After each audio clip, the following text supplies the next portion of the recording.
તો ભરૂચમાં એક જ કંપનીમાં 3 વખત ચોરી કરનાર ઝડપાઈ ગયો છે। પોલીસે 6 પાસેથી માલ લેનાર અને આપનાર મળીને 8ને ઝડપી પાડ્યા છે। પોલીસે ચોરીના 3.92 લાખનો મુદ્દામાલ રિકવર કર્યો છે। ત્યારે તસ્કર ગેંગને કોર્ટમાં રજૂ કરી પોલીસે 3 દિવસના રિમાન્ડ મેળવ્યા છે। પોલીસે હાલ તો આ અંગે વધુ પૂછપરછ હાથ ધરી છે। ત્યારે ભરૂચમાં એક જ કંપનીમાં 3 વખત ચોરી કરવામાં આવી અને 3 વખત ચોરી કરનાર શખ્સ આરોપીઓ છે ઝડપાઈ ગયા છે।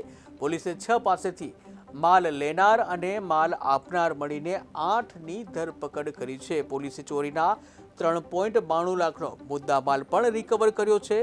ત્યારે તસ્કર ગેંગને હાલ તો કોર્ટમાં રજૂ કરી પોલીસે 3 દિવસના રિમાન્ડ મેળવ્યા છે। ત્યારે રિમાન્ડમાં વધુ વિગતો પણ બહાર આવી શકે છે, જ્યાં હાલ તો પોલીસે વધુ પૂછપરછ હાથ ધરી છે।